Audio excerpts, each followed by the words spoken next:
প্রত্যেককে নমস্কার। ভালো আছো তো সবাই? নিশ্চয়ই ভালো আছো, পড়াশোনাও নিশ্চয়ই ঠিকঠাক করছো। দেখো, আগের দিন তোমাদেরকে পড়িয়েছিলাম যেটা বা আমরা যেটা পড়েছিলাম সেটা একটা গল্প ছিল, একটা ক্রেন এবং একটা পিককের গল্প, মানে একটা সারস এবং একটা ময়ূরের গল্প।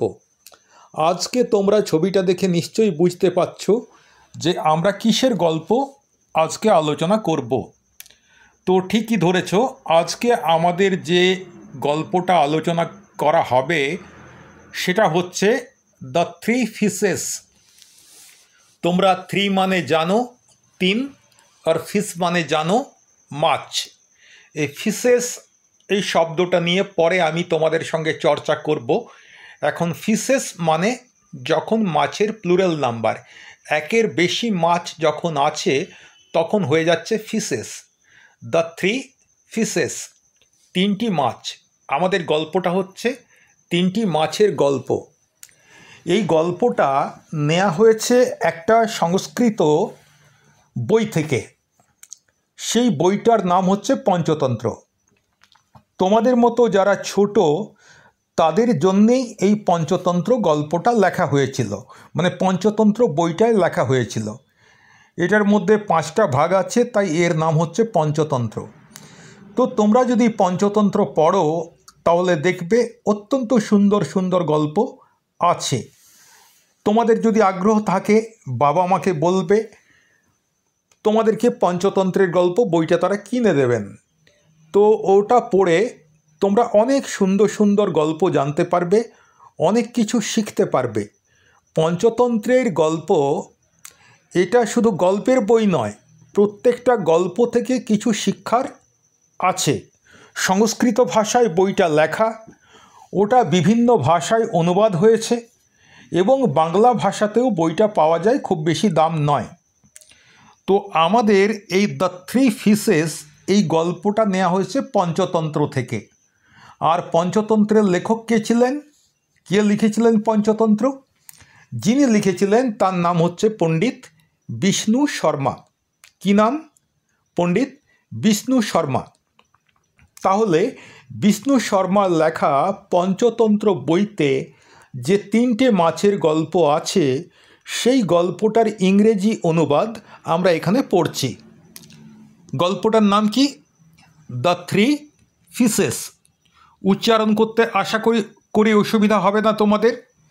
যাদের অসুবিধা হবে তারা একটু বানান করে করে উচ্চারণ করে নিও। THE the, THREE three, FISHES fishes. তো এটা হচ্ছে গল্পটার নাম। এরপর আমরা গল্পটা কেমন সেটা দেখি, গল্পের মধ্যে সরাসরি ঢুকে যাব। Once upon a time three fishes lived in a lake. They were very close friends. All three of them were very different from one another. Once upon a time, এটা তোমরা আগের গল্পতে পড়েছ, একদা এক সময় বা কোনো এক সময়। থ্রি ফিশেস এটা সাবজেক্ট, লিভড এটা হচ্ছে ভার্ব, আর ইন এ লেক এটা হচ্ছে যে জায়গায় তারা বসবাস করত সেই জায়গাটাকে বোঝাচ্ছে। এটাকে স্থানবাচক আমরা ক্রিয়া বিশেষণ বলতে পারি। তো যাই হোক, ওর মধ্যে ঢোকার দরকার নেই। Three fishes lived in a lake, তিনটি মাছ একটি হ্রদে বাস করত। তাহলে পুরো মানেটা কি হচ্ছে? কোনো এক সময় তিনটে মাছ একটা হ্রদে বাস করত। পরিষ্কার? They were very close friends, তারা ছিল ভেরি ক্লোজ, অত্যন্ত ঘনিষ্ঠ। এবং ফ্রেন্ডস মানে বন্ধু। একজন হলে ফ্রেন্ড হবে, অনেকজন হলে ফ্রেন্ডস হবে। এরা তিনজন আছে তাই প্লুরাল নাম্বার হচ্ছে friends. They were very close friends, they were very intimate friends, তারা ছিল খুব ঘনিষ্ঠ বন্ধু। All three of them were very different from one another. From one another মানে একজন আরেকজনের থেকে। যখন দুইয়ের বেশি জন লোক থাকে তো তখন তাদের মধ্যে আমরা বলি ফ্রম ওয়ান অ্যানাদার। তো অল থ্রি অফ দেম, তাদের তিনজনই ওয়ের ভেরি ডিফারেন্ট। ওয়ের মানে ছিল, ভেরি ডিফারেন্ট মানে অনেক আলাদা, খুব আলাদা। ফ্রম ওয়ান অ্যানাদার, একে অপরের থেকে। তাহলে বাংলা ভাষায় বাক্যটা যদি সাজাই তাহলে এইরকম হবে যে তারা তিনজনই একে অপরের থেকে ভীষণ আলাদা ছিল। তাহলে আরেকবার পড়ে দিই। Once upon a time three fishes lived in a lake, they were very close friends, all three of them were very different from one another. একদা এক সময় একটা হ্রদে তিনটি মাছ বাস করত, তারা অত্যন্ত ঘনিষ্ঠ বন্ধু ছিল এবং তারা তিনজনেই একে অপরের চাইতে ভীষণ আলাদা ছিল। দেখো, তোমরা স্কুলে পড়ছো, তোমাদের নিশ্চয়ই ঘনিষ্ঠ বন্ধু আছে।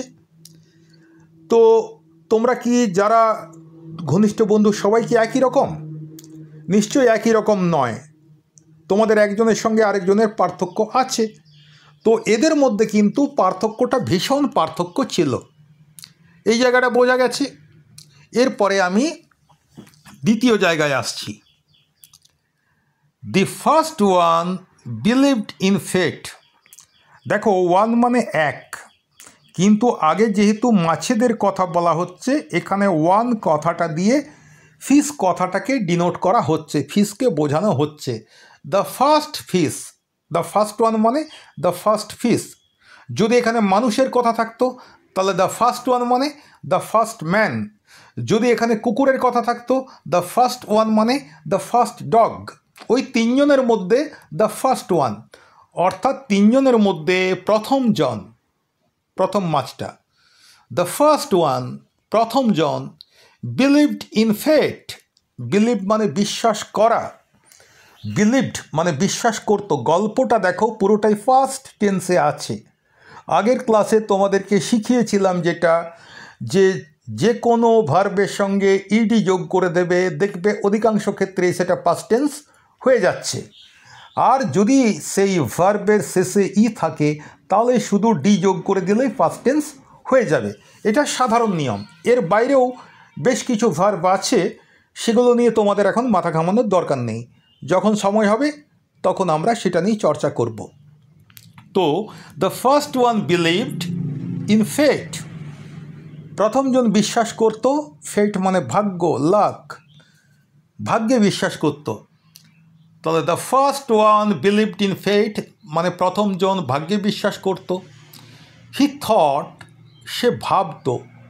দেখো, আমি বললাম না যে ভার্বের সঙ্গে ডি বা ইডি যোগ করলেই অধিকাংশ ক্ষেত্রে হয়ে যায়, কিছু কিছু ক্ষেত্রে আলাদা আছে, সেগুলো নিয়ে পরে চর্চা করব। দেখো, চর্চা করার সময় এসে গেছে। থট, এখানে ভার্বটা কিন্তু থিঙ্ক, থিঙ্কের সঙ্গে ইডি যোগ করলে পাস্ট টেন্স হবে না, এটা পুরোপুরি শব্দটা পাল্টে যাচ্ছে। থিঙ্ক পাস্ট টেন্স, এই থিঙ্ক প্রেজেন্ট টেন্স, তার ফার্স্ট টেন্স হচ্ছে থট। এটা তোমরা খাতায় লিখে রাখো, কারণ এটা তো এই নিয়মের বাইরে। ডি বা ইডি যোগ করে ফার্স্ট টেন্স করা এই নিয়মের বাইরে। তাহলে যদি পরীক্ষায় এসে যায় থিঙ্কের ফার্স্ট টেন্স কী হবে, তো তোমরা তখন করতে পারবে না। সেই জন্য এটা খাতায় লিখে রাখো, তোমাদের মনে পড়ে যাবে তাহলে। হি থট, সে ভাবত। What had to happen would happen, যেটা হওয়ার, হ্যাপেন মানে ঘটা বা হওয়া। হোয়াট মানে এখানে কি নয়, হোয়াট মানে যেটা। তাহলে what had to happen would happen, এটাকে যদি প্রেজেন্ট টেন্স করি তাহলে হবে what has to happen will happen, যা হওয়ার তা হবে। তো পাস্ট টেন্স কেন করা হয়েছে? কারণ আগে যেহেতু থট দিয়েছি, তো থিঙ্ক যদি দিতাম বা থিঙ্কস দিতাম যদি, তাহলে what has to happen will happen হতো। তো যেহেতু আগে থট আছে সেই জন্য হ্যাজটা হ্যাড করতে হয়েছে, উইলটা উড করতে হয়েছে। এগুলো নিয়ম আছে, এই নিয়মগুলো তোমরা একটু বড় হয়ে শিখবে। তো he thought what had to happen would happen, সে ভাবতো যা হওয়ার সে তো হবেই, অর্থাৎ সে ভাগ্যে বিশ্বাস করত। ঠিক আছে, কি করব, কপালে যা আছে তাই হবে, এরকম তার ভাবনা চিন্তা ছিল। দ্য সেকেন্ড ওয়ান মানে দ্বিতীয় জন মানে দ্য সেকেন্ড ফিশ, দ্বিতীয় মাছটা, ওয়াজ ইন্টেলিজেন্ট, দ্বিতীয় মাছটা ছিল বুদ্ধিমান। ইন্টেলিজেন্ট মানে বুদ্ধিমান, ইন্টেলিজেন্স মানে বুদ্ধি। তাহলে the second one was intelligent, দ্বিতীয় মাছটা ছিল বুদ্ধিমান। তোমরা যেমন ইন্টেলিজেন্ট, এই মাছটাও ছিল সেরকম ইন্টেলিজেন্ট। হি থট, সে ভাবলো বা সে ভাবতো, এখানে হবে সে ভাবতো। হি থট, সে ভাবতো। He knew how to solve a problem with his intelligence. এখানেও দেখো যেহেতু থট আছে সেহেতু এখানে পাস্ট টেন্স করা হয়েছে নিউ, নো থেকে নিউ। তো যদি এটা হতো হি থিঙ্কস, তাহলে আমার সেন্টেন্সটা হতো হি thinks he knew how to solve a problem with his intelligence. তাহলে সে জানে তার বুদ্ধিমত্তা দিয়ে, উইথ হিজ ইন্টেলিজেন্স, তার বুদ্ধি দিয়ে, how to solve a problem, কীভাবে একটা সমস্যার সমাধান করতে হয়। তাহলে যে মাছটা ইন্টেলিজেন্ট ছিল সেই মাছটা, অর্থাৎ দ্বিতীয় মাছটা, সে ভাবতো যে আমি জানি বুদ্ধি দিয়ে কিভাবে কোনো সমস্যার সমাধান করতে হয়, অর্থাৎ তার বুদ্ধির উপরে তার আস্থা ছিল। The third one was the wise one, তৃতীয় জন অর্থাৎ তৃতীয় মাছটা ওয়াজ দ্য ওয়াইজ ওয়ান, সে ছিল একজন জ্ঞানী জন। ওয়ান মানে কি বললাম, এখানে ফিস হবে, আমাকে ফিস ধরে নিতে হবে। তাহলে the third fish was the wise fish, তৃতীয় মাছটা ছিল জ্ঞানী মাছ। He thought long before taking any action, he thought long, অনেকক্ষণ ধরে, দীর্ঘ সময় ধরে, বিফোর টেকিং এনি অ্যাকশন মানে কাজ, কোনো কাজ নেয়ার আগে, অর্থাৎ কোনো কাজ করার আগে। হি থট লং, সে অনেকক্ষণ ধরে ভাবতো। তো ভাবতো মানে দুশ্চিন্তা করতো না, দুশ্চিন্তা নয়, কোনো একটা কাজ করার সময় কাজটা কিভাবে করা যেতে পারে, কিভাবে কাজটা করলে আমি সফল হতে পারবো, এই কাজটার পরিণাম কি হতে পারে, এরকম নানা রকম ভাবনা চিন্তা করে পরে সে তার কর্মপদ্ধতি ঠিক করত। সে ঠিক করত যে তাহলে আমাকে কি করতে হবে, আমার কি করা উচিত। এটা হচ্ছে প্রত্যেকটা মানুষের এই বিষয়টা অনুসরণ করা উচিত, যে আমরা কোনো কাজ দুম করে করব না। যে কোনো কাজ করার আগে পিছে আমাদের ভাবা দরকার আছে যে কেমন করে করলে পরে আমি আমার কাজটা সঠিকভাবে করতে পারবো। তো এটা জ্ঞানী ব্যক্তির পরিচয়। তৃতীয় মাছটা জ্ঞানী ছিল, সেই জন্যেই সে কোনো কাজ করার আগে সে অনেকক্ষণ ধরে ভেবে নিত। The third one was the wise one.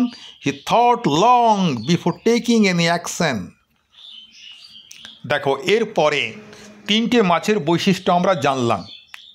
এরপরে যে ছবিটা দেখতে পাচ্ছি, দেখো দুটো ফিশারম্যান মানে হচ্ছে জেলে, আর এর প্লুরাল নাম্বার হচ্ছে ফিশারম্যান। তো আমরা এখানে দেখতে পাচ্ছি দুটো ফিশারম্যান, তারা জাল কাঁধে নিয়ে যাচ্ছে আর জলের মধ্যে সেই মাছটা রয়েছে। এটা কোন মাছটা? One day the wise fish. বুঝতে পারলাম, এটা সেই জ্ঞানী মাছটা। One day the wise fish was playing in water. একদিন সেই জ্ঞানী মাছটা জলে খেলা করছিল। ওয়াজ প্লেয়িং, খেলছিল। ইন ওয়াটার মানে জলে। তাহলে একদিন সেই জ্ঞানী মাছটা জলে খেলছিল, খেলা করছিল। কোথাকার জলে? ওই হ্রদের জলে। হি ওভারহার্ড মানে শুনতে পেল, লুকিয়ে লুকিয়ে শুনতে পেল। আড়ি পেতে শোনা, ইচ্ছে করে আড়ি পেতে শোনেনি, ও খেলছিল, ও শুনতে পেল। এবং যারা বলছে তারা কিন্তু দেখেনি যে মাছটা শুনছে। ঠিক আছে, হয়তো মাছটাকে তারা লক্ষ্য করেছে, কিন্তু তারা ভাবছে যে মাছটা জলে আপন মনে খেলা করছে। তো তাদের অজান্তেই যারা কথা বলছে তাদের অজান্তেই এই যে শুনে ফেলা, এটাকে বলা হয় ওভার হিয়ার, এবং এর ফার্স্ট টেন্স হচ্ছে ওভার হার্ড। তাহলে he overheard one fisherman talking to another, সে শুনতে পেল একটা ফিশারম্যান মানে একজন জেলে আরেকজন জেলের সঙ্গে কথা বলছে। কি কথা বলছে গো? লুক অ্যাট দ্যাট ওয়ান, ওইটার দিকে দেখো। আমি আবার বলছি, ওয়ান মানে এখানে ধরে নিতে হবে fish. Look at that fish, ওই মাছটার দিকে দেখো। সেটাকে ও যেটা বলছে লুক অ্যাট দ্যাট ওয়ান, ওইটার দিকে দেখো, ওইটার দিকে দেখো, ওই একটা দেখো। Look at that one, what a big fish, কি বড় মাছ। This lake is full of big fishes, এই হ্রদটা ফুল মানে ভর্তি, কিসে ভর্তি? ফুল অফ বিগ ফিশেস, এই হ্রদটা বড় বড় মাছে ভর্তি। Let us come tomorrow and catch them. Let us মানে যখন আমরা কিছু করার প্রস্তাব দিই, লেট আস গো মানে চলো, লেট আস প্লে চলো খেলি, এরকম আর কি। লেট আস ইট চলো খাওয়া যাক, এরকম।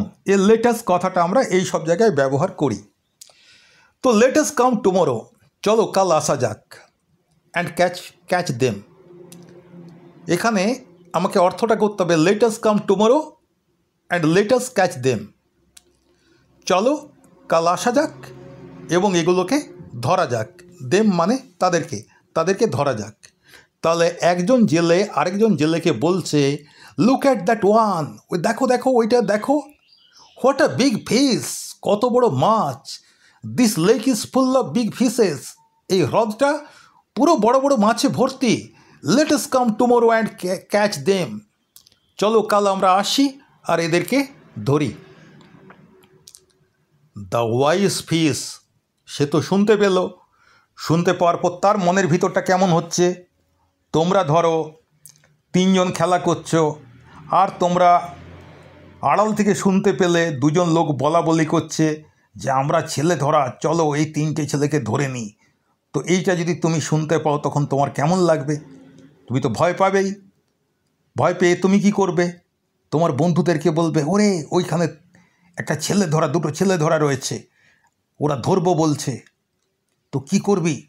এরকমটা বলবে তোমরা। ঠিক এই ওয়াইস ফিশটা, জ্ঞানী মাছটা, এই কথাটা শুনে সে তো ভয় পেয়ে গেছে। হারিডলি মানে খুব দ্রুততার সঙ্গে, খুব তাড়াহুড়ো করে, বলতে পারো দৌড়তে দৌড়তে, তো জলে তো আর দৌড়া যায় না, হ্যাঁ, মানে হড়বড় করে যাকে বলা যায়। সোয়াম টু হিজ ফ্রেন্ডস মানে কাম সুইমিং টু হিজ ফ্রেন্ড, মানে কেম সুইমিং টু হিজ ফ্রেন্ডস। যেহেতু এটা সোয়াম আছে, সুইমের পাস্ট টেন্স, তাই আমি কেম বললাম। তো সে ওয়াইস ফিশটা কী করলো? তাড়াহুড়ো করে তার বন্ধুদের কাছে এলো। কেন? To tell them the news, তাদেরকে এই খবরটা বলার জন্য। The wise fish hurriedly swam to his friends to tell the news. Actually tell them the news হবে, টেলের পরে একটা কিছু দিতে হয়, তাছাড়া টেল হয় না। ঠিক আছে, সাধারণভাবে জানি না এটা কোনো লিটারেরি স্টাইল কি না, সাহিত্যিক কোনো করেছে কি না, একটা রীতি অনুসরণ করেছে কি না, কিন্তু আমরা সাধারণভাবে যেটা জানি যে টেলের পর শ্রোতার উল্লেখ করতে হয়। তো যাই হোক, নেই তো নেই, আছে তো আছে, আমাদের ওটা নিয়ে মাথা ঘামানোর কিছু নেই, বইয়ে যেমন আছে সেই রকমই করব। The wise fish hurriedly swam to his friends to tell the news. তাড়াতাড়ি করে সেই বন্ধুদের কাছে জ্ঞানী মাছটা এলো তাদেরকে এই খবরটা জানানোর জন্যে। হুইচ নিউজ, কোন খবরটা? That two fisherman came beside the lake and they were talking about catching us tomorrow. দুটো জেলে হ্রদের ধারে এসেছিল এবং তারা আমাদেরকে কালকে ধরার ব্যাপারে কথাবার্তা বলছিল। এই খবরটা দেওয়ার জন্যে এই জ্ঞানী মাছটা ওর দুই বন্ধুর কাছে খুব দ্রুত সাঁতার কেটে চলে এলো। এবং এসে পরে কি বলল, লেটস লিভ দিস লেক। এই যে লেটস রয়েছে, LET' এর মানে হচ্ছে লেট আস। আমরা এর আগের বাক্যটাতেই বোধহয় লেট আসটা পড়েছিলাম। তো লেট আস মানে চলো করা যাক, এরকম আর কি ব্যাপার, কোনো কিছু করা যাক, যেটা বললাম লেট আস গো চলো যাওয়া যাক, লেট আস ইট চলো খাওয়া যাক, ইত্যাদি ইত্যাদি। Let's leave this lake. Leave, LEAVE, leave মানে ত্যাগ করা, সেই জায়গা ছেড়ে চলে যাওয়া। আর LIVE, লিভ মানে বাস করা, দুটোই লিভ। LIVE লিভ, লিভ মানে বাস করা। LEAVE লিভ, লিভ মানে হচ্ছে ত্যাগ করা, ছেড়ে চলে যাওয়া। কি বললো, লেটস লিভ দিস লেক, চলো আমরা এই হ্রদ ছেড়ে চলে যাই। Before those fisherman come back. Those fisherman come back, দুজন ফিশারম্যানের ফিরে আসা। বিফোর, তার আগে। তার মানে চলো ওই দুজন ফিশারম্যান, দুজন জেলে ফিরে আসার আগেই আমরা এই হ্রদ ত্যাগ করে চলে যাই। Let's leave this lake before those fisherman come back. A canal I know can take us to another lake. A canal, canal মানে তোমরা নিশ্চয়ই জানো, ক্যানেল মানে ক্যানেল। তো বাংলা যদি করতে হয়, ক্যানেল মানে হচ্ছে একটা খাল। খাল মানে লম্বা নালা, ঠিক আছে, জল ভর্তি লম্বা নালা, সেটাকে বলা হয় ক্যানেল। তো আমি জানি, এ ক্যানেল আই নো, আমি একটা ক্যানেল জানি, যেটা ক্যান টেক আস, আমাদেরকে নিয়ে যেতে পারবে, টু অ্যানাদার লেক, একটা অন্য হ্রদে। তার মানে এই হ্রদটার সঙ্গে আরেকটা হ্রদের যোগ আছে একটা ক্যানেলের মাধ্যমে। তো এই ওয়াইস ফিশটা বলছে যে চলো ওই জেলেরা আসার আগেই আমরা পালিয়ে যাই। আমি একটা ক্যানেল জানি, যে ক্যানেলের মাধ্যমে আমরা এই হ্রদ থেকে অন্য একটা হ্রদে চলে যেতে পারবো। কে বলল এটা? The wise fish said. Wise ফিশটা বলল, জ্ঞানী মাছটা বলল। The intelligent fish said. এই যে প্রস্তাবটা দিল ওয়াইস ফিশটা, তার উত্তরে যেটা ইন্টেলিজেন্ট ফিশ, জ্ঞানী এবং বুদ্ধিমান, দুটোর মধ্যে তফাৎ আছে। তো এই বুদ্ধিমান মাছটা বলল, I know what to do if the fisherman come and catch me. I know what to do, আমি জানি কি করতে হয়। If the fisherman come and catch me, যদি সেই ফিশারম্যানরা আসে এবং আমাকে ধরে। তার মানে হচ্ছে যে ফিশারম্যানরা যদি আসে এবং আমাকে ধরে, তাহলে কি করতে হবে সেটা আমি জানি। The intelligent fish said, I know what to do if the fisherman come and catch me. তো এ তো বলেই দিল, তাহলে আমি যাচ্ছি না, কারণ যদি আমাকে ধরে তারা ফিরে এসে কি করতে হবে আমি জানি। The fish who believed in fate, সেই মাছটা যে ভাগ্যে বিশ্বাস করত, সেড, বলল সে। The fish who believed in fate said, যে মাছটা ভাগ্যে বিশ্বাস করত সে বলল, whatever is to happen will happen, যা হওয়ার তা হবে।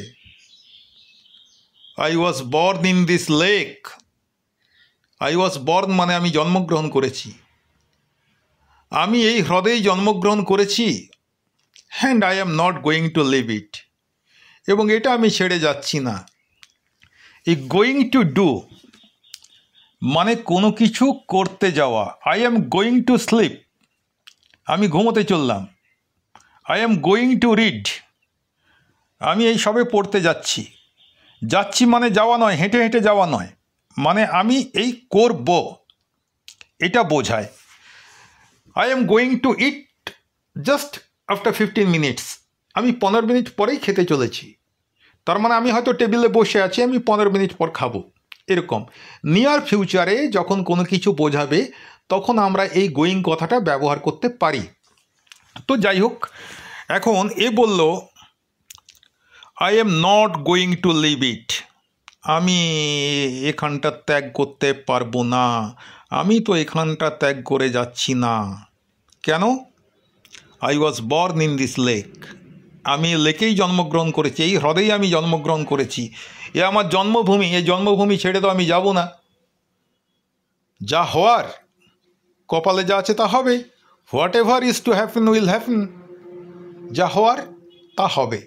দেখো এখানে একটা বিষয় মনে রাখতে হবে যে আমরা আমাদের জন্মভূমিকে খুব ভালোবাসি।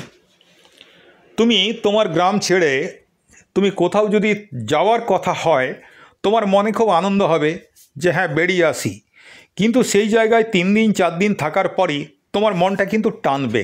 কোন দিকে টানবে? তোমার গ্রামের দিকে টানবে, তোমার বাড়ির দিকে টানবে। তো এটা হচ্ছে জন্মভূমির প্রতি আমাদের ভালোবাসা। তো এর মধ্যে জন্মভূমির প্রতি ভালোবাসা রয়েছে, কিন্তু সমস্যা যেটা হচ্ছে যে সামনে যখন বিপদ আসে তখন তো আমাদের এই টানটা রাখলে চলে না। আমি আমার গ্রামকে ভালোবাসি, গ্রামে আছি, গ্রামে হঠাৎ করে ভীষণ ভয়ঙ্কর ধরো কোনো রোগ ব্যাধি ইত্যাদির একটা উপদ্রব হলো, তো আমি যদি মাটি আঁকড়ে পড়ে থাকি আমি মরব। তো সেক্ষেত্রে বাধ্য হয়ে আমাকে অন্তত সাময়িকভাবে হলেও সেই জায়গাটা ত্যাগ করা উচিত। কিন্তু এই মাছ তো ভাগ্যবাদী মাছ, সে জানে ভাগ্যে যা হওয়ার হবে। ফলে সে বলল না বাবা না, আমি এখানে জন্মগ্রহণ করেছি, এখান ছেড়ে আমি যাচ্ছি না, ভাগ্যে যা আছে হবে, আমি আর কি করব। The wise fish did not want to risk his life, risk my life মানে আমার জীবনকে ঝুঁকিতে ফেলা, আমার জীবনকে বিপন্ন করা। তো ওয়ান্ট মানে চাওয়া, ডিড নট ওয়ান্ট মানে চাইল না। The fish did not want, the wise fish did not want to risk his life, জ্ঞানী মাছটি তার জীবনকে বিপন্ন করতে চাইল না, জীবনের ঝুঁকি নিতে চাইল না। So she swamp through the canal and went to the other lake.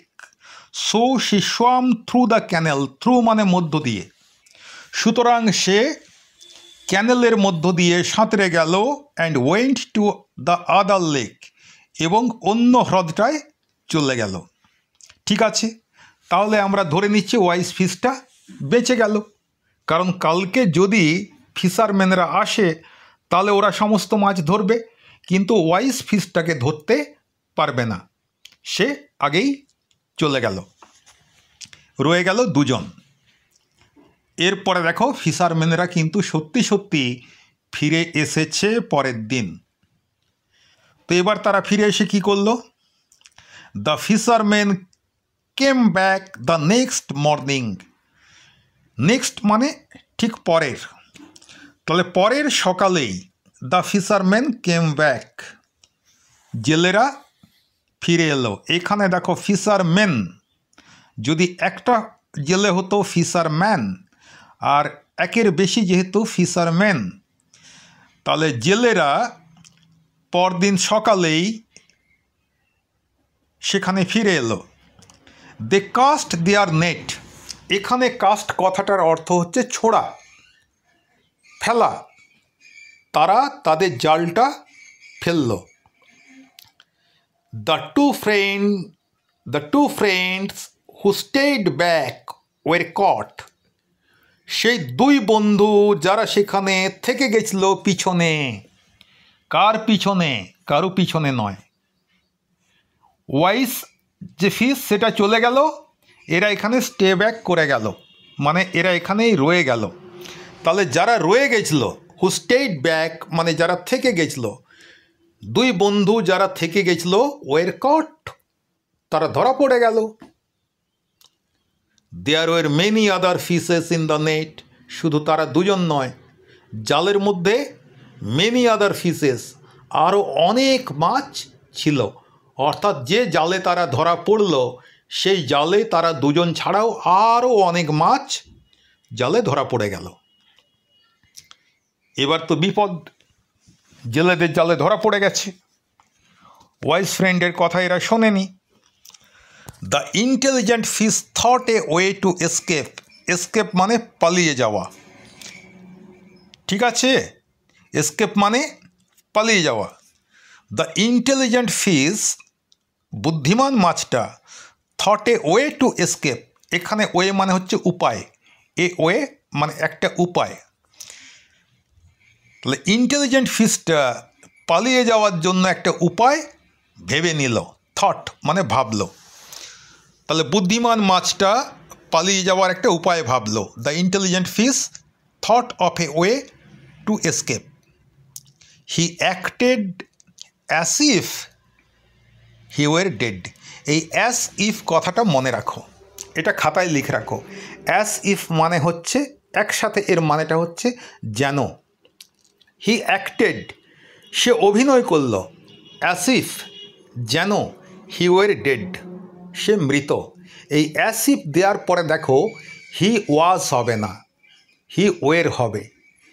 হি এর পাস্ট টেন্স সবসময় হি ইসের পাস্ট টেন্স হি ওয়াজ হয়, কিন্তু এখানে যেহেতু সত্যি নয় কাল্পনিক, সেই জন্য হি ওয়াজ না হয়ে হি ওয়ের হয়েছে।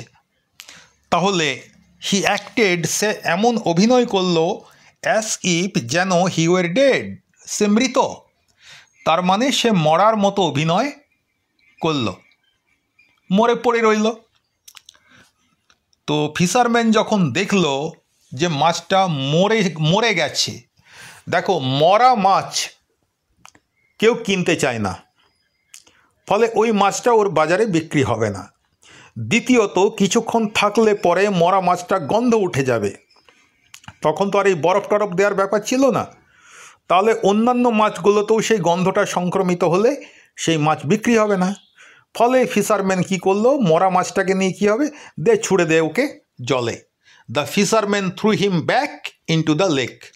এখানে ইন আর টু এই কথা দুটো একটু দূরে দূরে হয়ে গেছে, এগুলো একসাথে হবে, ইন টু নয়, ইনটু INTO। তো threw him back into the lake, the fisherman threw him back into the lake.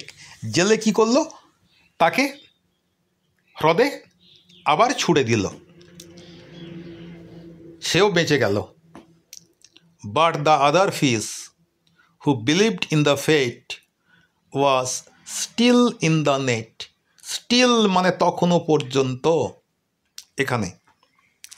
তাহলে অন্য মাছটা অর্থাৎ যেটা ভাগ্যে বিশ্বাস করত, who believed in the fate, লেখাও আছে অবশ্য এখানে, যে ভাগ্যে বিশ্বাস করতো, আরে ভাগ্যে যা আছে তাই হবে, সে তো আর কিছু ভাবনা চিন্তাও করেনি, কিছুই নেই, ভাগ্যে যা আছে হবে। ফলে সেই মাছটা was still in the net, তখনও পর্যন্ত সেই মাছটা জালের মধ্যে রয়ে গেল। The fisherman struck him dead.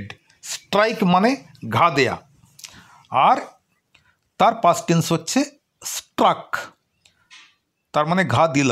ফিশারম্যানটা তাকে ঘা দিল, কেমন ঘা দিল, স্ট্রাক হিম ডেড, ঘা দিয়ে তাকে মেরে ফেলল। দেখো এইবার তোমরা বলবে যে তাহলে ওই মরা মাছটা ছেড়ে দিল কেন আর এটাকে মারলো কেন? ওই যে মরা মাছটা যেটাকে মরা ভাবছিল সেটা কবে মরেছে তার কোনো ঠিক আছে, দুর্গন্ধ ছড়াবে, আর এই মাছগুলোকে তো এখনই নিয়ে গিয়ে বিক্রি করবে, ঠিক আছে? তো ওটা বাসি মরা, পচা কিনা কে জানে তারও ঠিক নেই, ফলে সেই ভেবে তাকে ছেড়ে দিয়েছিল, আর একে সঙ্গে সঙ্গে মেরে ফেলে বাজারে বিক্রি করার জন্য নিয়ে গেল। তাহলে এই গল্পটা থেকে আমরা কি শিখলাম? এটা প্রথম কথা। গল্পটা থেকে আমরা শিখলাম কি, যে সবচাইতে ভালো হচ্ছে জ্ঞানী হওয়া। বিপদের গন্ধ পেলেই, বিপদের সম্ভাবনা দেখলেই আগের থেকে বাঁচার রাস্তা তৈরি করে ফেলা, এটা হচ্ছে প্রথম। দ্বিতীয় যে বিষয়, যদি সেটা সম্ভব না হয় তাহলে যখন বিপদে পড়ে যাব মাথা ঠান্ডা রেখে চিন্তা ভাবনা করা যে কি করে আমি এই বিপদ থেকে উদ্ধার পেতে পারি। তাহলে একটা না একটা উপায় তোমার মাথায় আসবে এবং তুমি বিপদ থেকে বেরিয়ে যাবে। কিন্তু যদি তোমরা ভেবে নাও ভাগ্যে যা আছে তাই হবে, অতএব চুপচাপ বসে থাকো, তাহলে কিন্তু বিপদ থেকে বাঁচতে পারবে না। এই গল্পটার এটাই হচ্ছে মোরাল বা নীতি। এরপর তোমাদেরকে প্রথম যে কোশ্চেনটা আমি করেছিলাম, বলেছিলাম পরে আলোচনা করব, ফিশের প্লুরাল নাম্বার ফিশ হয় না ফিশেস হয়? তোমরা বিভিন্ন জায়গায় বিভিন্ন রকম দেখবে। যদি একই ধরনের মাছ অনেকগুলো হয় তাহলে প্লুরাল হয় ফিশ, সিঙ্গুলারও ফিশ আর প্লুরালও ফিশ। আর যদি বিভিন্ন ধরনের মাছ হয় তাহলে কিন্তু প্লুরাল হবে ফিশেস, FISHES। তাহলে এখান থেকে বুঝতে পারছি এই তিনটে মাছ তিন ধরনের মাছ ছিল। তাহলে ফিশ কথাটার দুরকম বহুবচন আছে, প্লুরাল আছে, ফিশও হয় ফিশেসও হয়। এটা এক নাম্বার। দু নাম্বার হচ্ছে তোমাদেরকে আগের ক্লাসে যেমনটা বলেছিলাম প্রত্যেকটা ভার্ব খোঁজো, আর প্রত্যেকটা ভার্ব খুঁজে তার প্রেজেন্ট টেন্সটা বের করার চেষ্টা করো। দেখো তোমাদের গল্পে ভার্বগুলো সব পাস্ট টেন্সে দেওয়া আছে, সেই ভার্বগুলো খোঁজো, খুঁজে পরে প্রেজেন্ট টেন্সে তাদেরকে কনভার্ট করার চেষ্টা করো।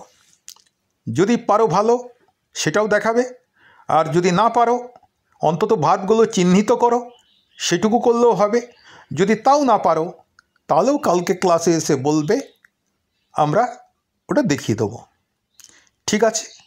আর তিন নম্বর যে বিষয়, তিন নম্বর বিষয়টা হচ্ছে প্রিপোজিশনগুলো কি কি আছে সেগুলো তোমাদের তো দ্বিতীয় শ্রেণীতে প্রিপোজিশন অল্প একটু করানো হয়েছে, তো তার জ্ঞানের উপরে ভিত্তি করেই তোমরা দেখো যে তোমরা প্রিপোজিশনগুলো খুঁজে পাও কি না। ব্যাস, এই দুটো তিনটে কাজ করো। আর একটা কাজ যেটা করতে হবে পরীক্ষার কথা ভেবে, এটা পুরো বারবার বারবার রিডিং পড়তে হবে, কারণ পরীক্ষায় যখন আসবে তখন তো তুমি বইটা দেখে দেখে উত্তর করতে পারবে না। এখন তুমি কোনো জায়গাটা আটকে গেলে তুমি বইটা একবার উল্টে দেখে নেবে, দেখে নিয়ে তুমি উত্তরটা খুঁজে পাবে, তুমি করতে পারবে। কিন্তু পরীক্ষায় যখন প্রশ্ন আসবে বই তোমার হাতে থাকবে না, তো সেই কারণে তোমাকে তো পুরোপুরি যেটা মনে রেখেছো সেই তার উপরে নির্ভর করে তোমাকে পরীক্ষা দিতে হবে। তাহলে মনে কি করে রাখবে ভালো করে? বারবার বারবার পড়তে হবে, প্রয়োজন হলে বারবার বারবার এই ভিডিওটা শুনতে হবে। আর বাড়ির বড়দের সঙ্গে একটু কথা বলবে, তাদেরকেও ভিডিওটা দেখাবে। যদি আমাদের এই পড়ার মধ্যে কোথাও কোনো ভুল থাকে তো তাহলে তারা যেন আমাদের অফিসে একটু যোগাযোগ করেন, বিষয়টা বলেন, তাহলে আমরা সংশোধন করে নেব।